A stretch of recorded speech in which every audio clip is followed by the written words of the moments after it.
Hello everyone, welcome back to my channel guys, study with Deepa Saini. आज की इस video के अंदर हम ज्योग्राफी के कुछ मोस्ट इंपॉर्टेंट क्वेश्चंस करेंगे और ये क्वेश्चंस आपके DSSP, KVS, NVS और आगे जो आपके HSSC स्क्रीनिंग है उन सभी एग्जाम्स के लिए इंपॉर्टेंट होंगे। तो ध्यान से कीजिएगा वीडियो को, ठीक है। तो चलिए शुरू करते हैं। तो यहाँ पर भाई हम ज्योग्राफी के क्वेश्चन करेंगे और एक बात मैं आपको बता दूं, ये जो क्वेश्चंस होंगे TGT और PGT बोथ लेवल, दोनों ही लेवल्स के लिए ये क्वेश्चंस इंपॉर्टेंट होंगे। ओके, तो ध्यान से कीजिएगा। तो चलिए शुरू करते हैं। यहाँ पर कुछ है ना, एक आधा क्वेश्चन मिक्सअप है, तो टेंशन ना लीजिएगा। कहो कि मैम ज्योग्राफी के ही थे तो इसमें एक आधा आपका हिस्ट्री का भी आ जाता है। जैसे ये फर्स्ट क्वेश्चन आपका हिस्ट्री से रिलेटेड है, अजंता और एलोरा की जो गुफाएं हैं वो किस राज्य में स्थित है। तो भाई देखो, ये तो कॉमन सा क्वेश्चन है, बार बार आता भी है एग्जाम में। तो महाराष्ट्र राज्य में पड़ता है अजंता और एलोरा की गुफाएं, फेमस गुफाएं हैं ये आपकी। नेक्स्ट है, भारत के किस राज्य में शहरी जनसंख्या की प्रतिशतता सबसे अधिक है। तो देखो यहाँ पर यूपी दिया हुआ है, बिहार दिया हुआ है, पश्चिम बंगाल दिया हुआ है, महाराष्ट्र दिया हुआ है, ठीक है। तो अगर इन चारों राज्यों की बात करें तो सबसे ज़्यादा जो अर्बन पॉपुलेशन है आपकी वो महाराष्ट्र राज्य में है। तो answer is option number D, ठीक है।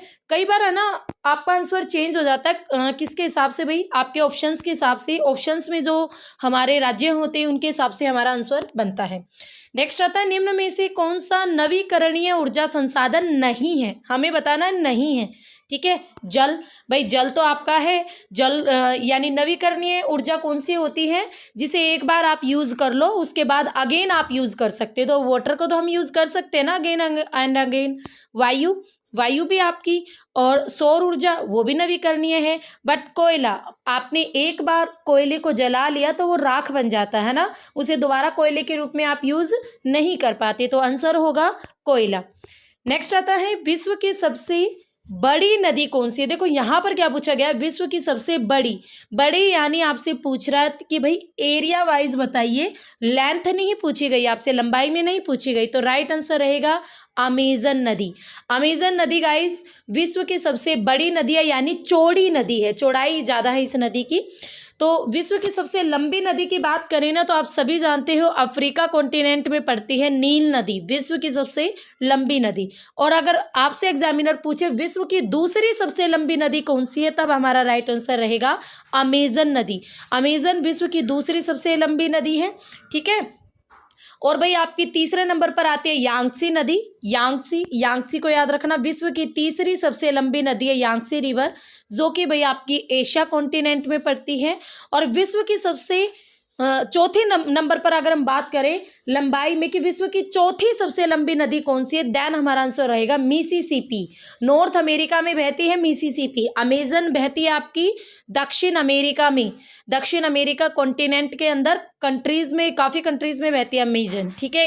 एक या दो में नहीं है, काफ़ी में है। राइन नदी की बात करें, इससे एक फेमस क्वेश्चन आता है कि यूरोप की सबसे व्यस्त नदी कौन सी है।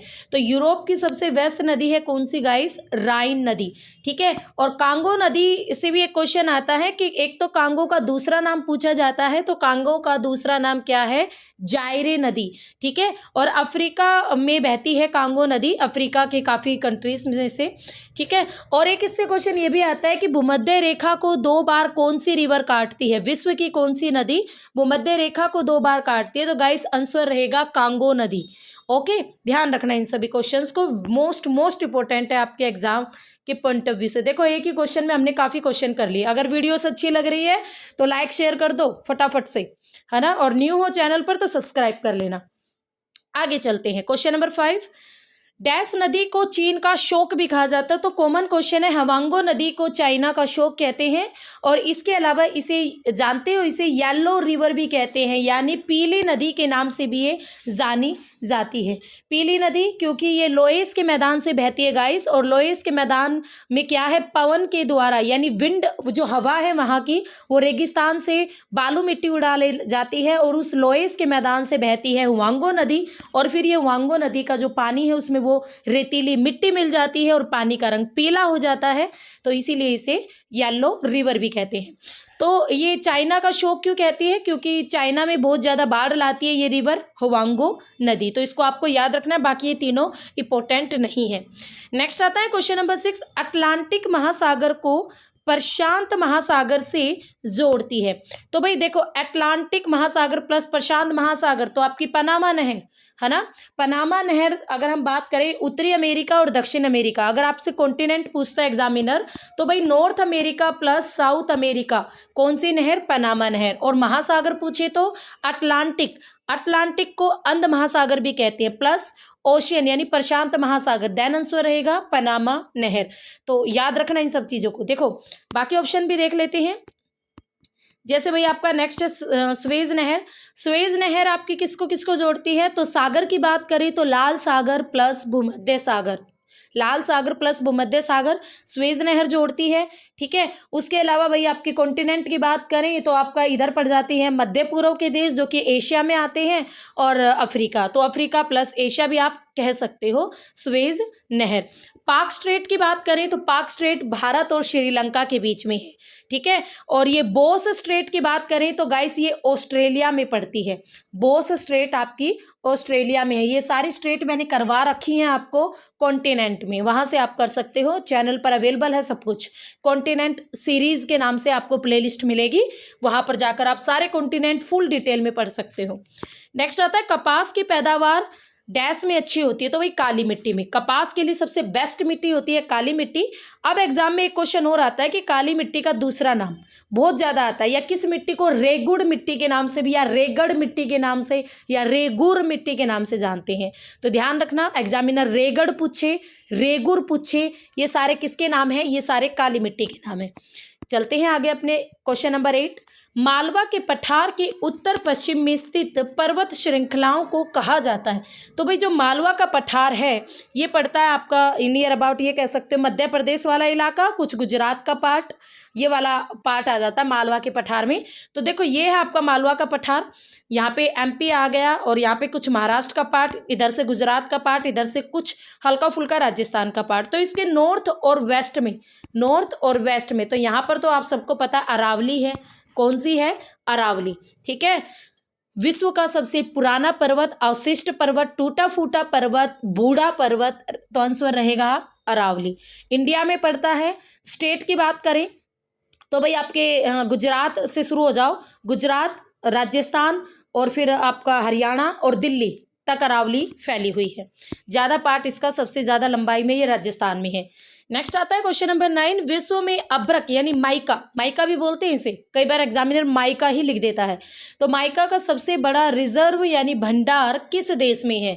तो गाइस यहाँ पर अब तो ये डेटा आपका चेंज होता रहता है, बट पहले भारत ही सबसे बड़ा भंडार था अभ्रक के उत्पादन में। ठीक है, और आंसर अगर एग्जामिनर पूछता है ना तो अब भी आंसर वो इंडिया ही डालेगा। ठीक है, साउथ अफ्रीका की बात करें तो देखो हीरे में, क्योंकि साउथ अफ्रीका में विश्व की सबसे बड़ी आपकी सोने की खान भी है। कौन सी? जोहान्सबर्ग। दक्षिण अफ्रीका की सबसे बड़ी सोने की खान, गोल्ड की माइन जो है वो कौन सी है? जोहान्सबर्ग, एग्जाम में पूछी जाती है। और भाई विश्व की सबसे बड़ी डायमंड माइन यानी हीरे की खान किम्बरले, वो भी आपके दक्षिण अफ्रीका में है। तो इन सारी माइंस को आप याद रखोगे, तो दक्षिण अफ्रीका भी आपका मोस्ट इंपोर्टेंट है। ठीक है, नेक्स्ट आता है उत्पादन शुल्क पर लगाया जाता है। तो भैया आपका इकोनॉमिक्स का क्वेश्चन है, फिर भी बता देती हूँ। देखो उत्पादन शुल्क यानी सिंपल सी बात है, आपने कोई चीज़ प्रोडक्शन की यानी उत्पादन किया किसी चीज़ का, तो उसका जो रेट लगेगा वो किस पर लगेगा? उत्पादन पर ही तो लगेगा। तो right answer option number A हो जाएगा। आगे बढ़ते हैं क्वेश्चन नंबर 11। बांदीपुर वन्य जीव अभ्यारण्य डैश में स्थित है? तो बांदीपुर कैसे याद रखोगे भाई? कर्नाटक में हाथियों को बांध कर रखा जाता है, तो बांदीपुर यानी जो बांदीपुर है ना वो हाथी के लिए है। बांदीपुर जो वन्य जीव अभ्यारण्य है वो हाथियों के लिए प्रसिद्ध है। और कैसे याद रखोगे भाई? कर्नाटक में हाथियों को एक पतली सी रस्सी से बांध कर रखा जाता है, तो बांदा यानी बांदीपुर हाथी के लिए फेमस है, कर्नाटक का बांदीपुर वन्य जीव अभ्यारण्य। अब इन सबको आप याद रखोगे। राजस्थान के आपको इंपॉर्टेंट है, राजस्थान का आपको सरिस्का, केवलादेव, घाना, ये सब कुछ आपको याद रखने पड़ेंगे। ठीक है, केवलादेव, सरिस्का बहुत बार एग्जाम में, और रणथंबोर, ये तीनों इंपॉर्टेंट है राजस्थान के वन्य जीव अभ्यारण्य में, सॉरी नेशनल पार्क में। एक तो आपका केवलादेव राष्ट्रीय पार्क, और आपका भाई रणथंबोर, और तीसरा आता है अभी बोला था तो ये तीनों थे, मैंने अभी बोला था, ठीक है। तो सरिस्का, हाँ जी सरिस्का, तो इन तीनों को आप याद रखोगे। नेक्स्ट आता है समुद्र की गहराई खालिस्तान के द्वारा मालूम की जाती है। तो देखो समुद्र की गहराई radar, Doppler, major, sonar. Right answer is sonar, ठीक है। ये थोड़ा गड़बड़ है। तो समुद्र की जो गहराई है वो इनको मापने वाले अलग अलग लाइंस भी होते हैं, अलग अलग इंस्ट्रूमेंट होते हैं, उन्हीं में से एक का नाम है सोनार। नेक्स्ट आता है अफ्रीका में जायरे देश ने फिर से अपना कौन सा मूल नाम रख लिया है। तो देखो जायरे, अब मैंने आपको एक रिवर बताई थी कांगो या जायरे नदी, है ना। तो जो जायरे नदी थी वो कांगो नदी का दूसरा नाम भी था। तो यहाँ पे जायरे कंट्री है, इसने अपना मूल नाम क्या था इसका पहले, कांगो, ठीक है। ये रिवर वाला सेम फंडा कंट्री के साथ भी है, तो इसने अपना पहले वाला ही नाम रख लिया है। जायरे कंट्री ने क्या नाम रख लिया है भाई, कांगो, ठीक है। वैसे 2 कांगो है वहाँ पर, एक गणराज्य वाला और एक यानी जिसमें पब्लिक के थ्रू अपना गवर्नमेंट चलती है, और एक भाई अपना राजा वाला शासन चलता है। ओके, नेक्स्ट आता है क्वेश्चन नंबर 14, भारत के निजी क्षेत्र में सबसे बड़ी विद्युत परियोजना कहाँ स्थित है। तो निजी क्षेत्र में सबसे बड़ी विद्युत परियोजना बतानी है आपको, राजामुंद्री आंध्र प्रदेश, ये निजी की नहीं है, गवर्नमेंट के थ्रू है। कोरबा वाली भी गवर्नमेंट के थ्रू है, नवेली भी, बट ये दाभोल महाराष्ट्र, ये जो आपकी विद्युत परियोजना है ये आपके प्राइवेट सेक्टर से रिलेटेड है, ये गवर्नमेंट सेक्टर से रिलेटेड नहीं है, ठीक है भाई। क्वेश्चन अच्छे लग रहे हो तो प्लीज़ लाइक कर देना वीडियो को, ताकि मैक्सिमम स्टूडेंट भी जुड़े हमारे साथ, और शेयर जरूर किया करो, ठीक है। नेक्स्ट आता है क्वेश्चन नंबर 15, हमारे राष्ट्रीय ध्वज के मध्य में स्थित धर्म चक्र का रंग क्या है। भाई धर्म चक्र का रंग आप सभी को पता है, नेवी ब्लू है, ठीक है। नेवी ब्लू कलर का है हमारा जो धर्म चक्र, जिसमें आपकी तिल्लियां होती हैं, 24 तिल्लियां होती हैं, नेवी ब्लू कलर का होता है। नेक्स्ट आता है क्वेश्चन नंबर 16, कौन सा नगर सर्वाधिक रेलवे मंडलों के साथ जुड़ा हुआ है। तो भाई यहाँ पर अगर हम बात करें तो मुंबई इसका राइट आंसर रहेगा, सबसे ज़्यादा रेलवे मंडलों के साथ, रेलवे मंडल आप के साथ जुड़ा हुआ है मुंबई। नेक्स्ट आता है हीराकुंड डैम किस नदी पर है। तो भाई महानदी पर, उड़ीसा राज्य में पड़ता है हीराकुंड डैम, किस राज्य में पड़ता है, उड़ीसा में पड़ता है, और महानदी पर है, ठीक है। कावेरी पर आपका शिव समुद्रम डैम है जो कि पूछा जाता है एग्जाम में, और गंगा पर बैराज फरक्का डैम है, ये भी पूछा जाता है एग्जाम में, तो इनको आप याद रखोगे। ब्रह्मपुत्र का कोई डैम पूछा नहीं जाता। नेक्स्ट आता है चावल का सबसे बड़ा उत्पादक है। तो भाई चाइना, गेहूं का, चावल का अगर वर्ल्ड में पूछेगा तो चाइना ही रहेगा आंसर, ठीक है। गेहूं चावल में चाइना है, दूसरे नंबर पर हमारा इंडिया आता है। नेक्स्ट आता है गोदावरी नदी का उद्गम बिंदु, यानी कहाँ से निकलती है गोदावरी नदी। तो भाई आपके जो महाराष्ट्र राज्य है, महाराष्ट्र राज्य के नासिक जिले में डिस्ट्रिक्ट पड़ता है महाराष्ट्र राज्य में नासिक, और उसके पश्चिमी घाट से निकलती है, ठीक है, गोदावरी नदी। दक्षिण भारत की इसे गंगा भी कहते हैं, क्योंकि दक्षिण भारत की सबसे लॉन्ग रिवर है, सबसे लंबी नदी है। दक्षिण की गंगा, वृद्ध गंगा, बूढ़ी गंगा के नाम से जानी जाती है गोदावरी। 1465 किलोमीटर भाई इसकी लंबाई है, तो लंबाई याद रखोगे क्योंकि दक्षिण भारत की सबसे लंबी नदी है। उत्तरी भारत की कौन सी है सबसे लंबी नदी, फटाफट मुझे कमेंट बॉक्स में आप आंसर दोगे कि उत्तरी भारत की सबसे लंबी नदी कौन सी है। नेक्स्ट आता है क्वेश्चन नंबर 20, सबसे गहरा महासागर कौन सा है। तो भाई आर्कटिक, प्रशांत, अटलांटिक, हिंद।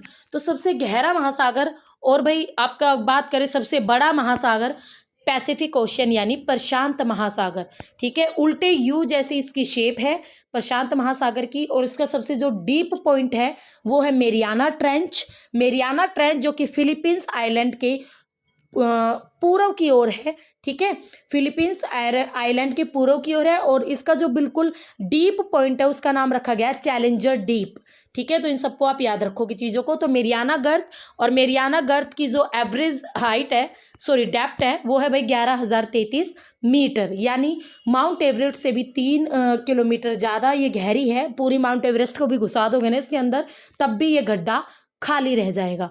क्लियर है। तो सबसे गहरा महासागर प्रशांत। नेक्स्ट आता है सागर में बहते जो हिमखंड है जिसे हम आइसबर्ग कहते हैं, जिसे इसी तरीके के आइसबर्ग से आपका जो टाइटैनिक जो जहाज था वो टकराया था, ठीक है। ये समुद्र में बहते रहते हैं, बर्फ के बड़े बड़े टुकड़े आप कह सकते हो उनको। तो इनके द्रव्यमान के कुल 10 भागों में से कितना जल तल के ऊपर होगा। तो भाई ये साइंस का क्वेश्चन है, फिर भी मैं आपको इसका आंसर बता देती हूँ। एक भाग आइसबर्ग जो आपके ऊपर से तो ये दिखते नहीं है, समुद्र के ऊपर से नहीं दिखते, और तली तली में ये बहते हैं कई बार, और जिनसे भारी नुकसान भी हो जाता है, जहाज डूब भी जाते हैं इन आइसबर्ग की वजह से, काफ़ी नुकसान उठाना पड़ता है। नेक्स्ट आता है क्वेश्चन नंबर 22, किसको पार कर लेने पर एक दिन जुड़ जाता है, यानी हमारा एक दिन जुड़ रहा है। अब देखो ये है आपकी पृथ्वी और ये है हमारी 0 डिग्री, ठीक है, यानी आपकी प्राइम मेरिडियन लाइन यानी पीएमटी जिसे आप कहते हो, या इंटरनेशनल टाइम लाइन जिसे आप कहते हो, ठीक है, ये है 0 डिग्री। अब इस 0 डिग्री से अगर आप ईस्ट की ओर जाते हो ना गाइस, तो हमेशा दिन प्लस में होगा, 0 डिग्री से वेस्ट की ओर जाओगे तो टाइम माइनस में होता है। तो यही फंडा रहता है, जैसे आप पश्चिम से पूर्व की ओर जाओगे ना तो आपका दिन प्लस में जाएगा, और पूर्व से पश्चिम की ओर आओगे ना, ऐसे आ रहे हो तो आपका दिन माइनस में जाएगा। तो यहाँ पर ऑप्शन देख लेते हैं, भूमध्य रेखा दक्षिण से उत्तर को, ये तो बिल्कुल गलत। 180 डिग्री अंश देशांतर पूर्व से पश्चिम को। अब यहाँ पर एक दिन पूछ रखा है तो हम इंटरनेशनल डेट लाइन का यूज़ करेंगे। टाइम लाइन का फंडा तो मैंने आपको समझा दिया, डेट लाइन का भी समझ लो। ये भाई यहाँ पर कुछ इस तरीके की, 1 मिनट, यहाँ पर कुछ इस तरीके की आपकी एक लाइन होती है ऐसे, ये होती है 180 डिग्री पश्चिमी देशांतर रेखा, और इस रेखा को पार करके अगर आप वेस्ट में हो, इस हिस्से में हो आप, और आपको ईस्ट में आना है, तो आपका एक दिन क्या हो जाएगा, प्लस हो जाएगा, ठीक है, पश्चिम से पूर्व की ओर। और वहीं आप पूर्व से पश्चिम की ओर आप इधर जाते हो तो एक दिन माइनस में हो जाता है। तो 180 डिग्री देशांतर पश्चिम से पूर्व हमारा राइट आंसर रहेगा। अगर कोई व्यक्ति 180 डिग्री जो देशांतर रेखा इसको पार करके पश्चिम से पूर्व की ओर आती है तो भाई उसका एक दिन जुड़ जाएगा। तो option number D is correct. Next आता है क्वेश्चन नंबर 23, निम्न में से किस राज्य में कोई रेलवे स्टेशन नहीं है? तो भाई सिक्किम में। इन सभी राज्यों की बात करें तो सिक्किम राज्य में कोई भी रेलवे स्टेशन नहीं है। नेक्स्ट आता है क्वेश्चन नंबर 24, निम्न में से कौन सा राजस्थान का मरुस्थलीय जिला नहीं है? यानी मरुस्थलीय यानी मरुस्थल वाला इलाका नहीं आता। तो कोटा, बाड़मेर, जैसलमेर, चूरू। तो राइट आंसर इज कोटा। तो जो कोटा है राजस्थान का डिस्ट्रिक्ट, वो मरुस्थलीय जिले में नहीं आता। नेक्स्ट आता है क्वेश्चन नंबर 25, निम्न में से कौन सा एक केरल का तटवर्ती जिला है? तो केरल का तटवर्ती जिला यानी केरल के बिल्कुल आपके किनारे पर है तो कोलम जो है वो बिल्कुल केरल का कोस्टल डिस्ट्रिक्ट है, यानी समुद्र से लगता हुआ डिस्ट्रिक्ट है कोलम, ठीक है। वयनाड, पालघाट, इडुक्की। देखो पालघाट तो हम वैसे भी ज्योग्राफी स्टूडेंट है तो हम भरते भी है, वो तो सेंटर से में आ जाता है, ठीक है। इडुक्की भी नहीं आता, इडुक्की भी थोड़ा अंदर पड़ता है, वयनाड भी। कोलम जो आता है वो बिल्कुल कोस्टल इलाके में आता है। नेक्स्ट आता है क्वेश्चन नंबर 26, सिंदरी जो बिहार अब झारखंड में उत्पादित उर्वरक का नाम है।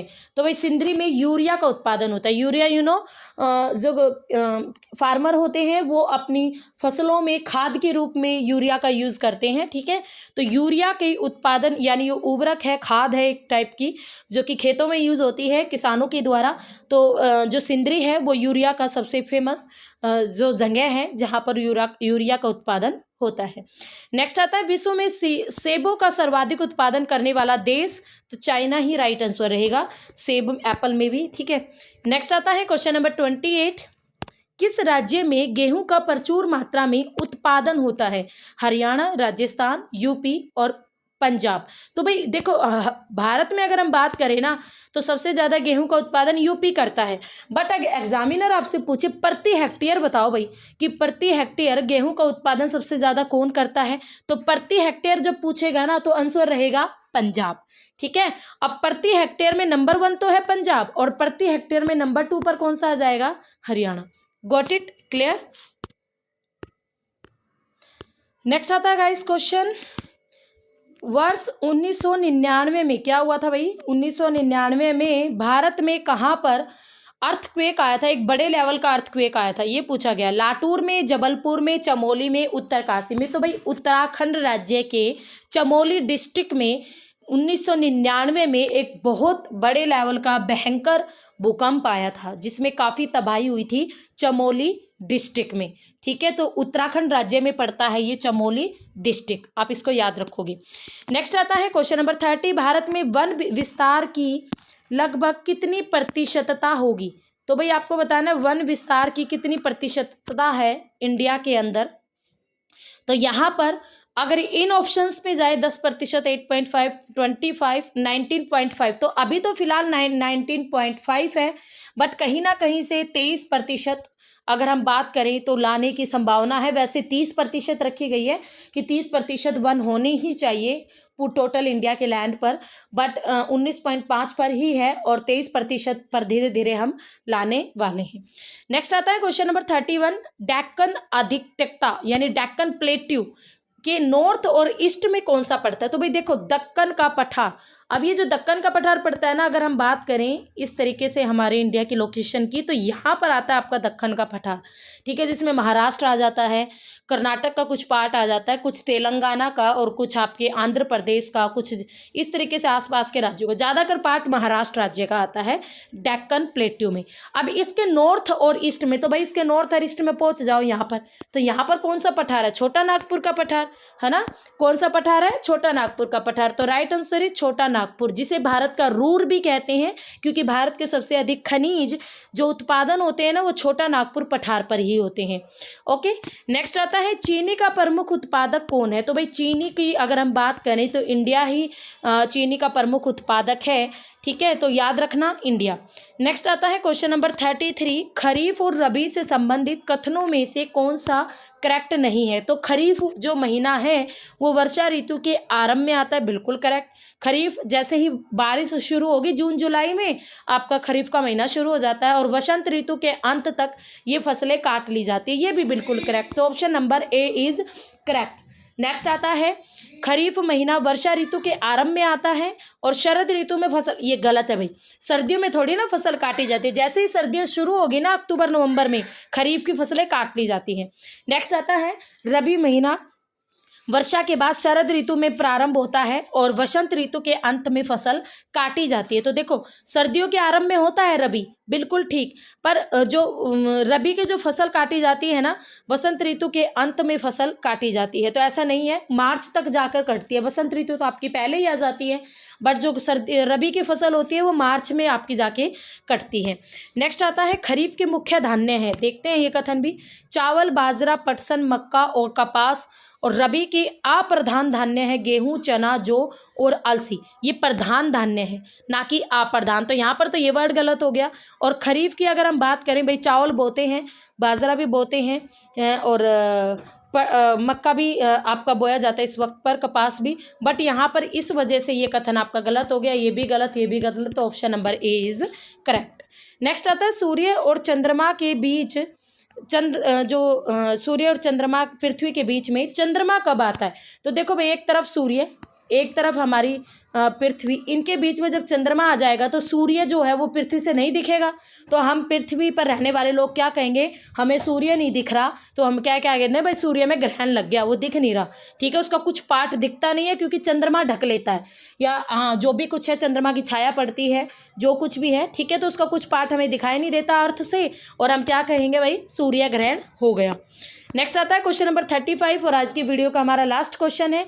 एक छोटी सी इन्फॉर्मेशन, जो भी स्टूडेंट पीजीटी या नेट लेवल की अच्छी तैयारी करना चाहते हैं या एचएसएससी स्क्रीनिंग का एग्जाम देना चाहते हैं आगे, ठीक है, आपके यूपी टेट और DSSB, KVS, NVS, तो भाई अचीवर्स एकेडमी ऐप पर आपका पीजीटी और नेट ज्योग्राफी का पेड कोर्स अवेलेबल है। तो अचीवर्स एकेडमी ऐप पर आप जा करके पीजीटी और नेट कोर्स ले सकते हो। ओके, निम्न में से किस राज्य में संथाल जनजाति नहीं रहती? तो देखो, संथाल जो जनजाति है वो आपकी ये बिहार, पश्चिम बंगाल और मध्य प्रदेश वाले राज्यों में रहती है। वो राजस्थान में हमारी संथाल जनजाति नहीं पाई जाती। ट्राइब ये संथाल वाली, संथाल, मुंडा, जो फेमस जनजाति है ना, वो आपको पता होनी चाहिए, ठीक है, तो ये उसमें नहीं पाई जाती। तो ये थे आज की वीडियो के मेरे 35 क्वेश्चंस। कमेंट कीजिएगा आपको वीडियो कैसी लगी। अगर आप ऐसी ही वीडियो मुझे आगे भी चाहते हैं तो फटाफट कमेंट कीजिएगा। अगर आपके कमेंट अच्छे रहे, व्यूज़ अच्छे रहे, तभी मैं आगे आपको क्वेश्चंस कंटिन्यू करवाऊंगी। तो फिर मिलेंगे, तब तक के लिए हैव ए नाइस डे।